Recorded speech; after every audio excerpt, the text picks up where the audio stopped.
shark. Swallow you whole. I value my neck a lot more than $3,000, Chief. Find him for 3, but I'll catch him and kill him for 10. $10,000 for me by myself. With that, you get the head, the tail, the whole damn thing.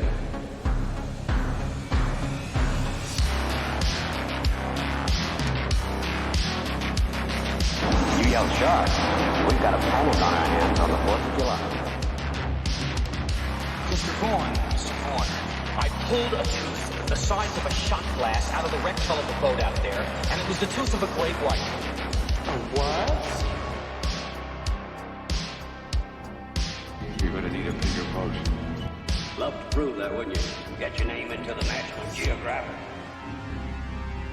No, I'm not saying that this is not the shark. It probably is, Martin. It probably is. It's a man-eater. It's extremely rare for these waters. But the fact is that the bite radius on this animal is different than the wounds on the victim. Get out of that boat!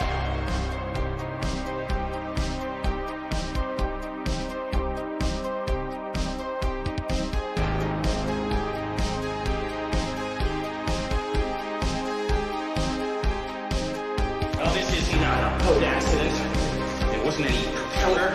There wasn't any coral reef. And it wasn't Jack the Ripper.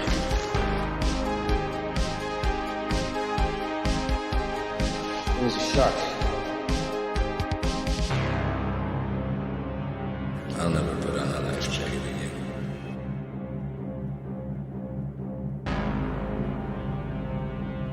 And with that, you are back into the Jaws Obsession, episode 5. And slowly but surely, we are one step closer to episode 20, which will be the great reveal of what we got going on here. Some exciting things in store for the Jaws world. So let's get on with this episode 5. Welcome to the Jaws Obsession. We're here to share with you, prove to you, convince you, or remind you that Jaws is the greatest movie of all time. It's going to be an important episode because we have a lot to unpack here. We have a lot to go over. So I'm going to get right into it. Serious unpacking of some information in order to get to the bottom of this mystery that we have going on. And it all started the other week. I caught the documentary called Milius. It's a 2013 documentary about John Milius, one of the great filmmakers of the 1970s, 80s, into the 90s, still putting out good work. It reminded me that he had a hand in Jaws. We're going to answer the questions here. What role did John Milius have with the Jaws script? And who actually wrote the infamous USS Indianapolis speech, which was performed by Robert Shaw? It's what everybody talks about when they talk about Jaws. It was clearly one of the best scenes in the movie. There's a lot of controversy around who actually wrote that. It's one of those mysteries that still goes on because we're getting two conflicting stories, okay? We have Steven Spielberg's side of what happened versus Carl Gottlieb, who is the screenwriter, one of the screenwriters of Jaws, and his side of what happened. We're here with the Jaws Obsession, and I have evidence right here in front of me, after a lot of pondering and deep digging, that both written and audio evidence that will hopefully bring some clarity into this mystery of who actually wrote and who had a hand in the USS Indianapolis speech in Jaws. And up until now, it's conflicting interviews. We have different little scraps of this happened or this happened. There's some mythologies going on. We're here to kind of bring everybody together, and let's just clear this right up. Let's give you a little background and history for those who don't know. With the USS Indianapolis speech, where Quint tells about his history in the sinking of the USS Indianapolis and his surviving of that, and it gives his background into why he is so methodical and his hatred of sharks. It's a great scene, great for characterization. So we have Peter Benchley, who wrote the book. We have Howard Sackler, who was a screenwriter that was brought in anonymously to kind of ghostwrite and work on the script that Benchley turned in to Universal. Then there was Carl Gottlieb, who was brought in by Spielberg into Martha's Vineyard. Not only did he act in the movie where he played the character of Meadows, the reporter, he was also side by side daily, rewriting and writing and turning out dialogue for the screenplay. And then you have John Milius. He's a great friend of Spielberg. They both went to USC together. And John Milius, it's reported, had a hand in the writing of the USS Indianapolis speech. Then you have Robert Shaw, who was a notable author. He was also he wrote stage plays. He wrote screenplays. Also had a hand in writing the speech, and then obviously performing the speech in front of the camera. So the controversy is between interviews that Carl Gottlieb, the screenwriter, the one that would be accredited as the screenwriter, along, if you look at the Jaws screenplay, the shooting script, it will say by Carl Gottlieb and Peter Benchley. Those are the two names that are given as co-screenwriters for the movie. He has an interview that has recently come out where he has kind of doubled down on statements that he made in his 25th anniversary edition of the Jaws log that had the notes of the making of Jaws, and that was released way back in the 70s, and it is still very popular today. It's one of the most popular books that you can get about making of a movie, because you learn so much about the goings-on behind the scenes of what happens and all the chaos that happened with the making of Jaws. So he's given an interview, and Spielberg, I just got around to watching the documentary called Milius, and in it, Spielberg pretty much gives a rock-solid, this is what happened. This is how the Indianapolis speech in Jaws came about. And we're going to listen to that right now. We're going to listen to both sides of the story, and then we're going to unpack everything. We're going to get involved, and we're actually going to find out exactly who had a hand in creating this Indianapolis speech, which pretty much defines the character of Quint. Okay, so if we, in the Jaws obsession, if we're going to go forward and we're actually going to try to figure out the mysteries of Quint and other characters in Jaws, and we want to actually find out, we're going to need to find out who created them and all the history behind the creation of the character, and that will get us to have a better understanding of the character of Quint, but also more appreciation for the movie Jaws when you watch the movie. So with that, let's get right into it, and we're going to start with this latest interview with Carl Gottlieb regarding the writing of the Indianapolis speech. So let's get into the first clip here. Howard Sackler, the uncredited writer who adapted the Benchley novel and the Benchley screenplay.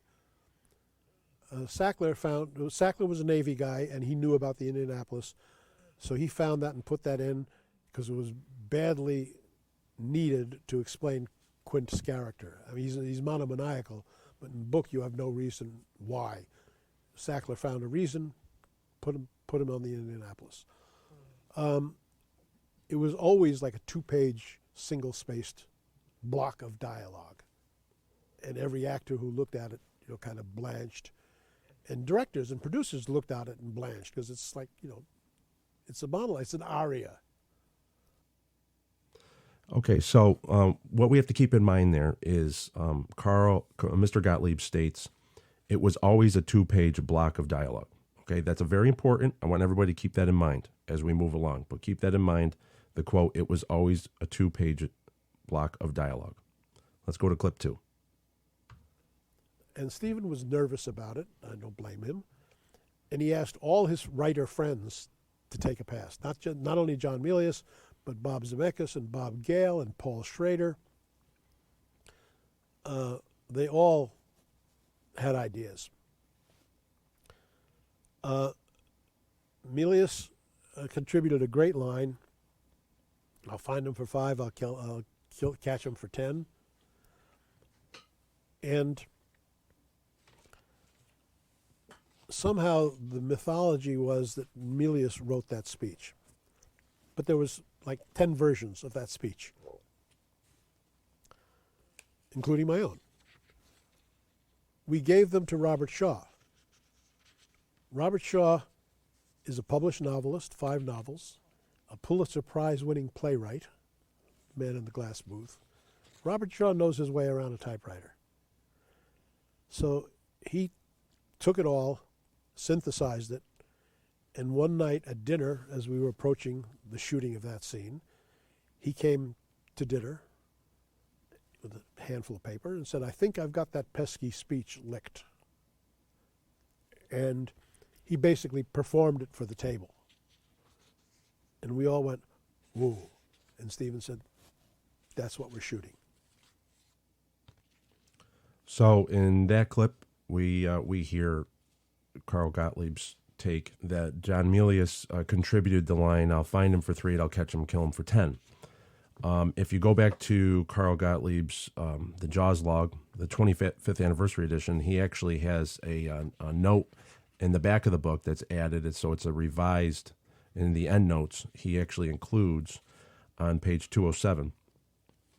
He includes a very detailed, he goes into detail with this Indianapolis speech, because clearly people thinking that Milius wrote the speech is bothered Mr. Gottlieb. So he further goes into detail. He says from the book, page 207, "The Indianapolis speech made everyone nervous. It was 2.5 pages long, an immense chunk of dialogue and absolutely essential to understanding Quint's character and obsession with sharks. Sackler worked on it. I worked on it. Steven worked on it. Steven called friends to make suggestions and write their own versions.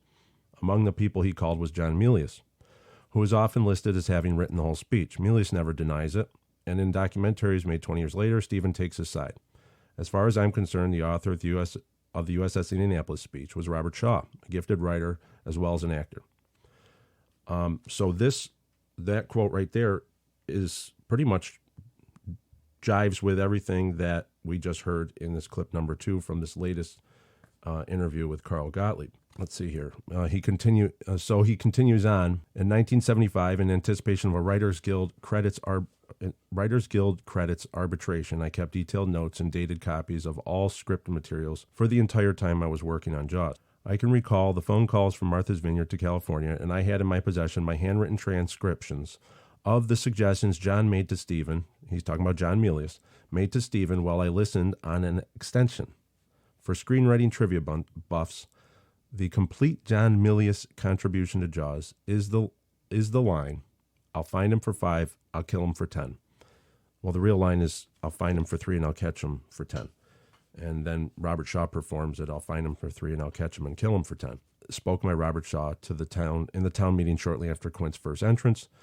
I willingly concede that the idea of a scene in which men compare scars as a macho ritual may have originated with Milius. His personal identification with manly behavior is well known and irrefutable by me." So he's conceding that Milius's line, "I'll find him for 3 and I'll catch him and kill him for 10, was in the movie. That was Milius's contribution to the script. Keep that in note. Keep that in mind, because that's going to come up later on as part of our evidence to draw a conclusion to this. So let's continue on with the third and final clip of Carl Gottlieb's interview.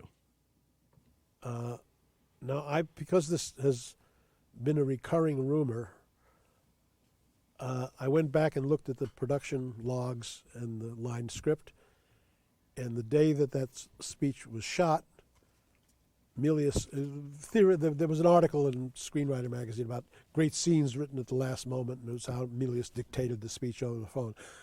I was on the phone with Milius, not that morning, but a few days earlier when we were assembling versions, and I kept very careful notes because I was anticipating an arbitration on that script. And there's nothing that Milius wrote. And on top of that, the phone dictation thing, because of the time zone, Milius would have had to be awake at 5 in the morning dictating lines to actors at 8 in the morning who were setting up and rehearsing to get the first shot of the day, which was at 9:30, which would have been 6:30 a.m. in L.A. So I highly doubt that the speech was written then. And I know that Shaw read us a version, the screen version, he had read that to us days earlier. So ultimately, who do you believe? The guy who wasn't there, who claims to have written it, or the guy who was there and says he didn't, says I didn't? I mean, I could have easily said it was my speech. It's not my speech. Robert Shaw did that speech as you see it. And unfortunately, because John and Steven are close friends, Steven has always supported Milius's version, which is, in my estimation, false. Okay, so we have the wrapping up there is Carl Gottlieb stating that John Milius had nothing to do with the speech, that the phone call in the day of, while they were waiting, they were setting up the scene. The mythology is that John Milius and Steven Spielberg were on a call that day before shooting the scene, and that Milius wrote the script, basically dictated what the dialogue was. And they wrote it down, and then Robert Shaw performed it. Okay, well, that obviously is a crazy mythology, as we all know. When what you tell one story and it goes to another person, it just blows up. So, what to take away from that clip 3, though, is, well, number one, he's anticipating arbitration on the script. Arbitration is when someone actually goes to the Writers Guild and says, hey, I believe I should have a credit on this movie because I had a hand in writing the dialogue, and these were my contributions. And the other writer says, well, these were my contributions, and then it goes to an arbiter, and the arbiter decides who gets the credit. So clearly Mr. Gottlieb was anticipating arbitration, as he states in his book, The Jaws Log, and in this clip. So he kept detailed notes. So we cannot refute his memory about all this because he had detailed notes at that time that he's talking about, which is on set of Jaws. But what we also have to look at here is Mr. Gottlieb believes the phone call with Steven and John Milius was the only time they spoke about Jaws and the Indianapolis screenplay.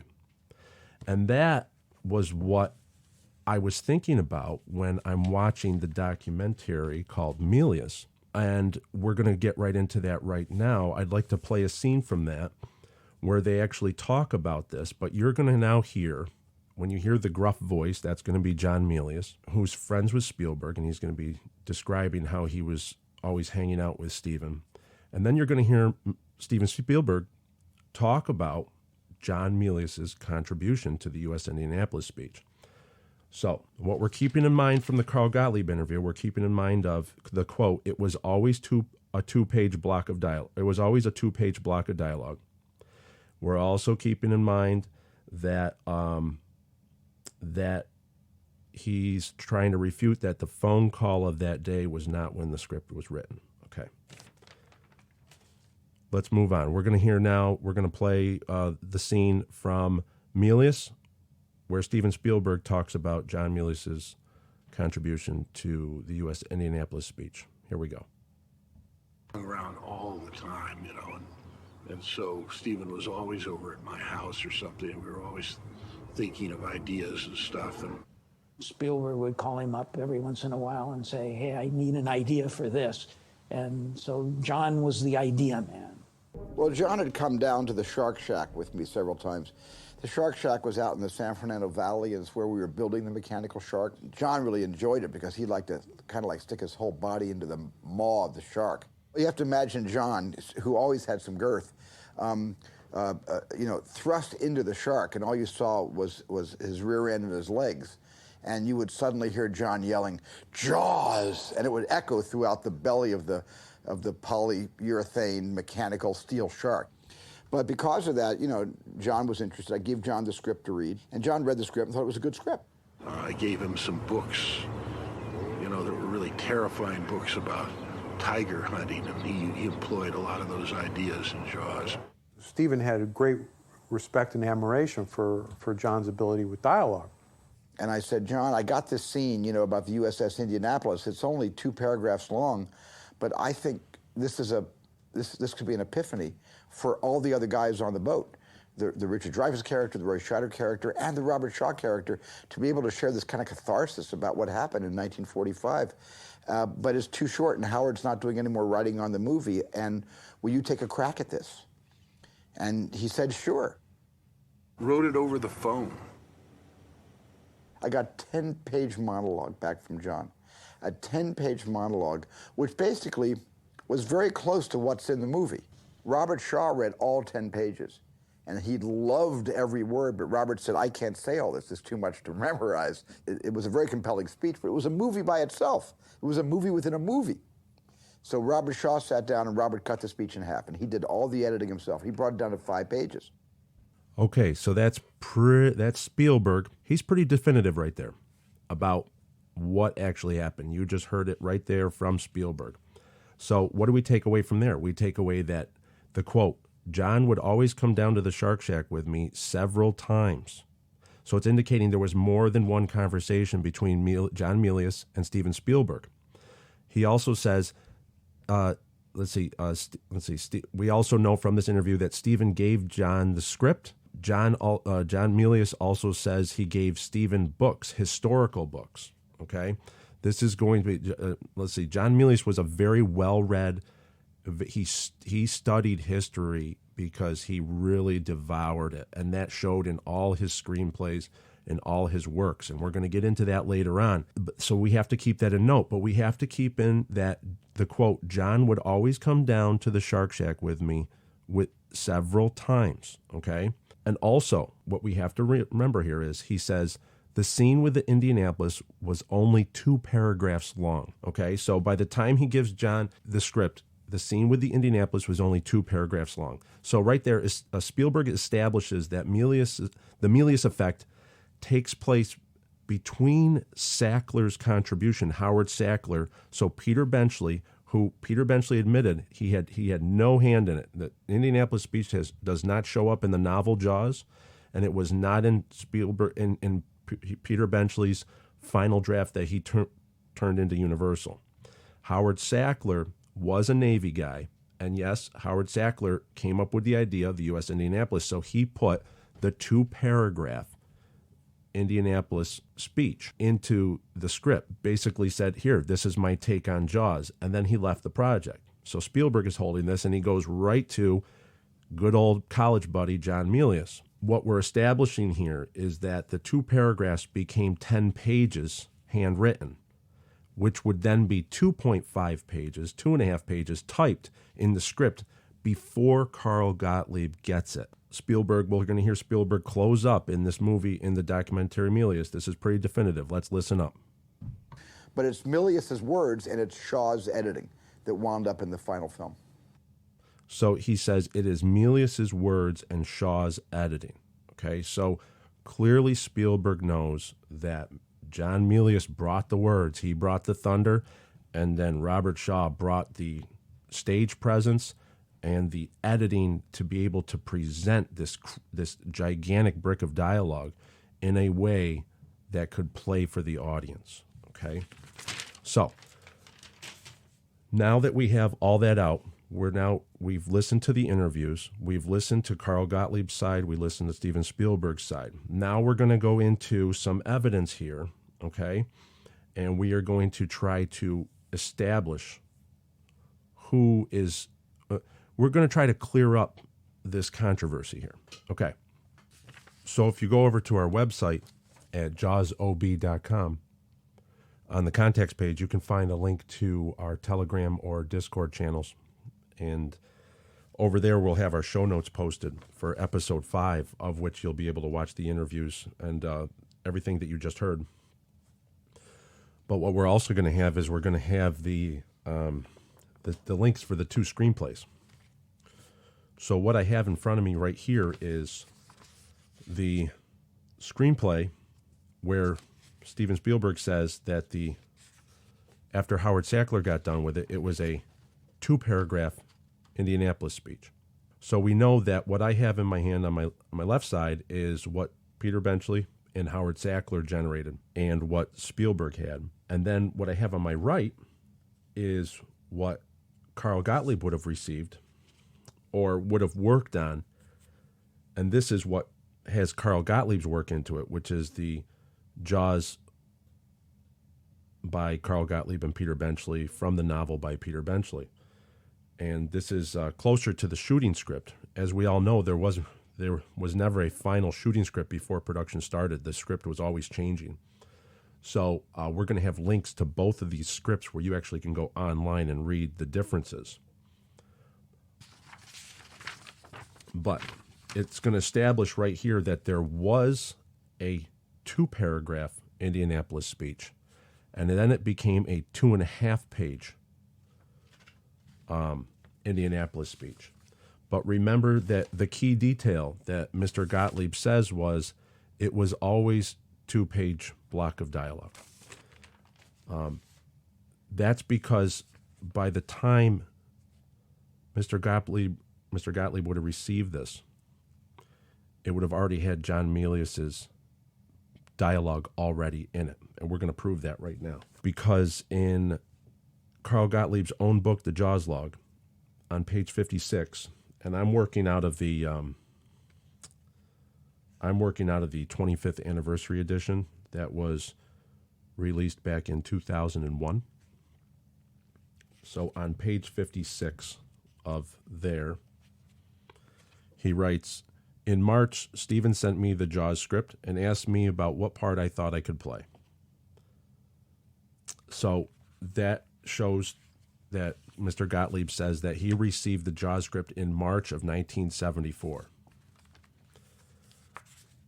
Then if we go back to page 44, it says, in the winter of 73 and 74, Jaws was swimming right along. The shark looked okay. And while Zanuck and Brown toured the country to promote the opening of one of their other films, the welders and artisans began construction of Universal's own Great White Shark. So he writes about how they started to build the shark in the winter of 73 and 74. That's exactly when Howard Sackler was brought in to do a rewrite. As we heard Steven Spielberg say in his own words, pull those back out here. In his own words, he said, "John would always come down to the Shark Shack with me several times." So that means John Milius was hanging out with Spielberg on the set of Jaws in the winter of 73 and 74 because he's climbing inside the shark, yelling Jaws, making Spielberg laugh, and and he gives him the screenplay to Jaws in the winter of 73 and 74. This is before March of 74 when Mr. Gottlieb writes that he received the script from Steven Spielberg. So that's why Mr. Gottlieb believes it was always a two-page brick of dialogue. Yes, because he got it in March of 1974. It was a two-paragraph scene that Howard Sackler gave to Steven Spielberg before the Milius effect came into play. And that is evidence right here with what we have right here and in Mr. Gottlieb's own writing in the Jaws log. So what we have here is we have a timeline that we have constructed where we have access to the two versions of the screenplay, the Peter Benchley, Howard Sackler, and then we have with the two-page brick of dialogue that John Milius would have added in with Spielberg. Now, this could have been over the phone with Spielberg. There was probably way more than one phone conversation because Spielberg and John hang out a lot. But Steven is adamant about this, and this is where I think Mr. Gottlieb, with all due respect, is not understanding that, yes, it is a mythology to think that it was written in the last minute, in one day, in one phone call, the day before shooting. That phone call that he was on that he talks about is actually not the only time that Spielberg spoke to John Milius about it. And that is evidence in this interview now inside from the documentary Milius, which we just played for you. So we're getting closer to a conclusion, but we're not there yet. We're not there yet. So we're getting closer to the conclusion here. And I always said when you have a case, and this comes up in Hollywood a lot. It's not just Hollywood. This comes up in every career where you have he said. So someone's claiming work and someone's claiming the work. So what you have to do is you got to stand back, you got to pull back, get up to a bird's eye view, and you got to look at the bodies of work. All right, you got to ask the question: what have they done up to that point, and what have they done since? Peter Benchley, we have Howard Sackler, Carl Gottlieb, John Milius, and Robert Shaw. We can take Peter Benchley out of there because we know that he did not come up with it. He's already admitted that, and it was never in the novel. We know that Howard Sackler was a Navy guy, so he put that in. So Howard Sackler came up with the two-paragraph version that we have right here. I'm not going to read it to you. You can go on our Jaws notes and read it, but it is clearly not what ends up in the film. If you look at what Howard Sackler did with his career, he wrote, 1953, Fear and Desire, Killer's Kiss, Midsummer's Night Dream, The Great White Hope screenplay in 1970, Gray Lady Down in 1978, So between 1970 and 1978, he did other writing projects but was not credited for them. So he was a Jaws script consultant around 1975. Okay, this was more 1974, but his credit shows 1975 on the Internet Movie Database. And then he goes on to write Jaws 2, where he does the first draft of Jaws 2. And then St. Jack, and then he passes away in 1982 at the age of 52. So Howard Sackler's body of work is kind of limited in scope. So he would, and plus, if you look at Jaws 2, we don't really have any of this big mega sweeping speeches. So this leads me to believe that this little 2-page paragraph, this two paragraph Indianapolis speech that is described by Steven Spielberg is Howard Sackler's contribution to the Indianapolis speech and to the character of Quint. Now we go to Carl Gottlieb. Carl Gottlieb would go on to write the screenplays Jaws 2, The Jerk, Caveman, Dr. Detroit, Jaws 3D. So he would go on, and he was more dialogue. He has more a lighter dialogue. But if you see the screenplays of Jaws 2 and Jaws 3 just don't have the weight of Jaws 1, okay? And clearly doesn't have, they don't have anything that indicates a long speech of epic proportions like the Indianapolis speech, even though Carl Gottlieb was called in to actually rewrite Howard Sackler's script for Jaws 2, so it was almost carbon copy of what happened here, only minus the John Milius effect, okay? So we all know what Jaws 2 was, so we don't even have to go into that, but I'm just showing you what they did afterwards. Let's look at Robert Shaw, okay? Robert Shaw only has 8 writing credits. He was an accomplished novelist, writer, and he wrote stage plays. But when it came to screenplays and teleplays, it was limited. He really, a lot of his work was in the 60s. And by the 70s, he really was only looking at doing the play that he wrote, The Man in the Glass Booth, was really the only work that he was working on. There was there wasn't any active screenwriting going on at his career at that time. Interestingly, the movie Figures in a Landscape in 1970, Robert Shaw actually took that screenplay and rewrote it on the fly, rewriting his lines and the lines of other characters. And he actually went into arbitration, and he won his case. So he got a screenplay credit for Figures in a Landscape in 1970. And he's the one that went into arbitration to try to get his credit because he contributed to that screenplay. So, number one, it shows that Robert Shaw was an extreme genius in that he could do very well when given a material. And then he could actually make it to be more presentable to an audience, and the director would go for it. It also showed that Robert Shaw was not shy about going into arbitration for a writing credit. And if he believed and he felt that he contributed, he would not have held back going in and saying, hey, I want my writing credit. He did not do that with Jaws. So we have to look at the evidence at hand that Robert Shaw clearly took what was given to him and he reworked it and rewrote it and performed it just like what Carl Gottlieb is saying. But what he was given was definitely, according to Spielberg, the words of John Milius. But it's Milius's words and it's Shaw's editing that wound up in the final film. The last person standing now, after we've looked at Howard Sackler, Carl Gottlieb, Robert Shaw, now let's go to John Milius. And that's what we're going to let's look at the career arc of John Milius. John Milius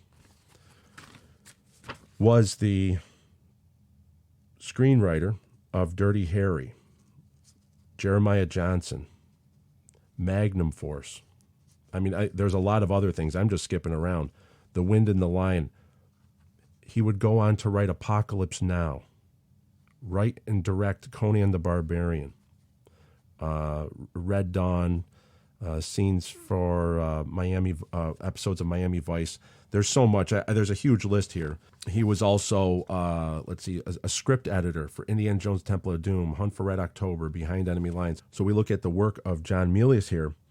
We have a host of evidence of movies where there are long, drawn-out speeches by important characters discussing their background or their pondering of life as they know it.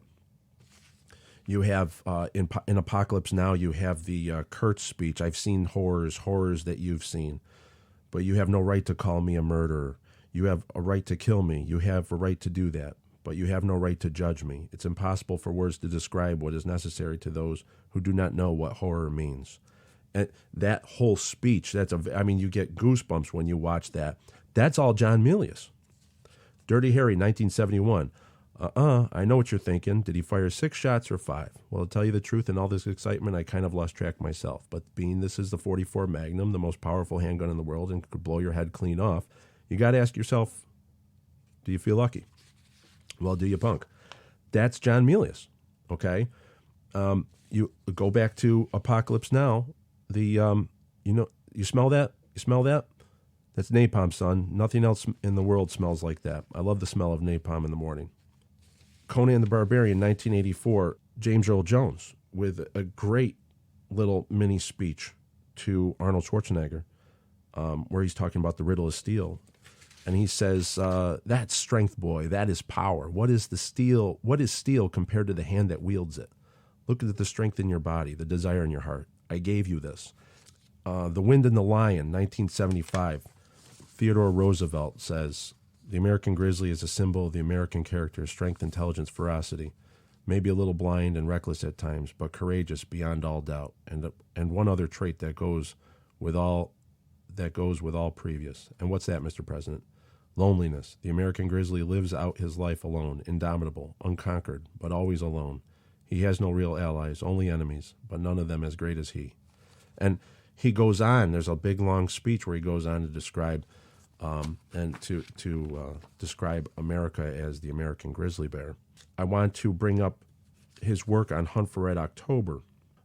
If you watch the documentary Milius, the producer was Sean Connery was going to turn down Hunt for Red October, and he said, there really aren't any long speeches for me in this movie, in the script.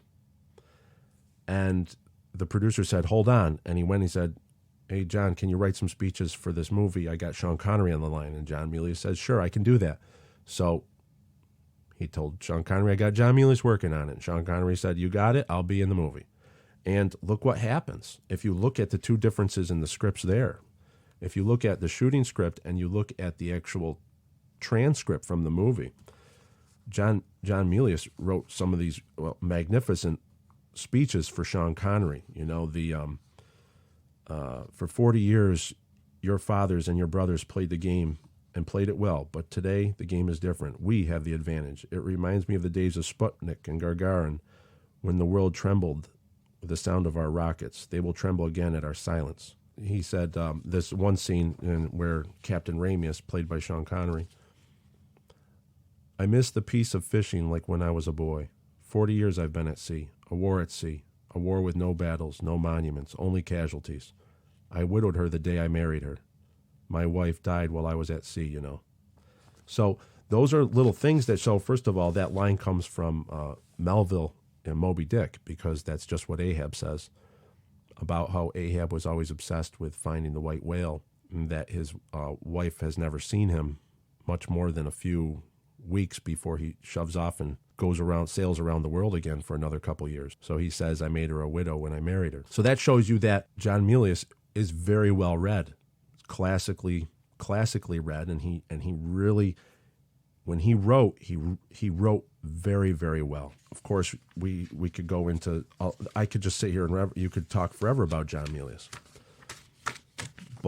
But what we're looking at here is the evidence at hand shows that we're going to have to side with Spielberg, and Spielberg's recollection is that the words are from John Milius and the editing and performance is by Robert Shaw. And the body of work by all the people involved show that this is pretty much exactly what happened. And Mr. Gottlieb maybe just does not recall that Spielberg and Milius had talked about Jaws many times before Carl even got his screenplay. So when he says that it was always 2 pages, no, it was not. It was not always 2 pages. It was only 2 paragraphs, according to Spielberg, and it became 2 pages, 2.5 pages, after the 10 pages of handwritten notes that John Milius was able to give him and make the Indianapolis scene into what it is and what we saw. One other little side note here is when John Milius says in the documentary that I passed books to Steven, one of the books I believe that John used, Mr. Milius would have used, would have been the book at the time that was written in 1958, was called Abandoned Ship, The Saga of the USS Indianapolis, the Navy's Great Sea Disaster. It was written in 1958, published, and this is one of the books I personally believe that John Milius would have used as the basis to for all the facts. If you look at how the speech evolved from the 2 paragraphs to the 2 pages, there was a lot of military details put in that were not from Howard Sackler 2-paragraph speech. The 2-page speech then had the Lockheed Ventura bomber, the PBY that came to pick us up. It took a whole new meaning because there was a lot of real elements that were brought in. And my assumption is that the character of Herbie Robinson, baseball player, bosun's mate, that little part, that definitely has a John Milius flair to it. And he took that from this book, Abandoned Ship. The reason why I'm saying this is that Abandoned Ship was written in 1958, actually has the number that they say the crew that survived is 316. That was later corrected in historical documents, and it's understood now that it's 317 survived. So the number is 316 in the movie when Quint says 316 came out.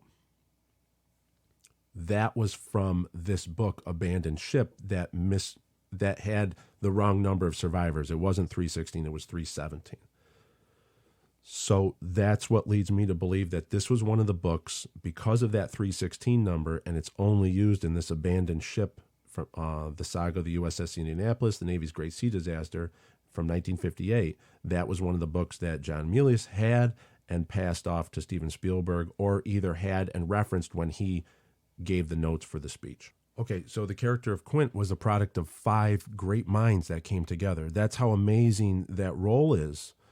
That's how amazing that's why Jaws is what we try to convince people here is Jaws would be the greatest movie of all time, because the amount of work that went into the characters and the dialogue, and there's so many people had input and their fingerprints are left on this, that what you have is what many times that is a formula for a disaster, but it worked.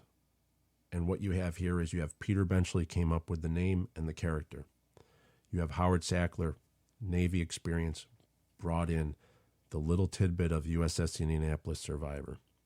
John Milius came in with a historical epic speech that is similar to all his works that he did, and might have actually been a precursor to him getting the confidence at going at and making Apocalypse Now, writing the screenplay to Apocalypse Now, because there was many attempts at that. And he might have just gotten the inspiration of saying, wow, I nailed it with that one, with the USS Indianapolis speech. Let me go right in and tackle this really difficult book and make and write Apocalypse Now. Then you had Carl Gottlieb came up with all the little banter that led up to that moment. And then you have Robert Shaw using his stage awareness, his gravitas, and his screen presentation. And he's able to take all that information that was given to him. And he admits to Spielberg, I can't memorize all this. This is a lot of weight. And he takes it home while he's on set, and he comes back the next day and he says, I think I got that pesky speech licked, according to Mr. Gottlieb. And he performs it, and that's actually what lands right in the movie. And that's the scene we all known and grown up with. And I just think that is amazing how this all developed. And I hope that this episode has cleared a lot of this air up, because going forward, we're all going to have to be on the same page coming up very shortly, because we're going to do something very great and very big in the Jaws world. Show me the way to go home. I'm tired, I want to go to bed. I had a little think about an hour ago. Where's the guy right to my And they're already singing. This was a long one. This felt like a Columbo episode. We're putting clues together. We're solving mysteries. We got evidence. We have evidence here. We're drawing conclusions. This is great. The movie Jaws is copyrighted property of Universal Studios. Any reference and sampling from the movie Jaws in this episode is intended to fall within Section 107 of the Copyright Act. Copyrighted materials are fairly used for the purposes of criticism, comment, reporting, teaching, and research. The materials used here are protected by the fair use guidelines of Section 107 of the Copyright Act. All rights reserved to the copyright owners.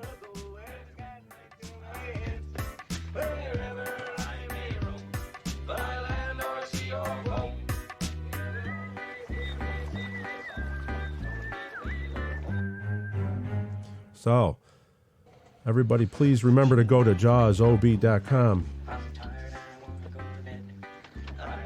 Visit our Telegram and Discord channels. And go to our social media, whatever, YouTube. We're on YouTube now. And wherever you're hearing this, subscribe, like the podcast, broadcast, and let people know what you're listening to, because they don't want to miss episode 20. Episode 20 is going to be a game changer.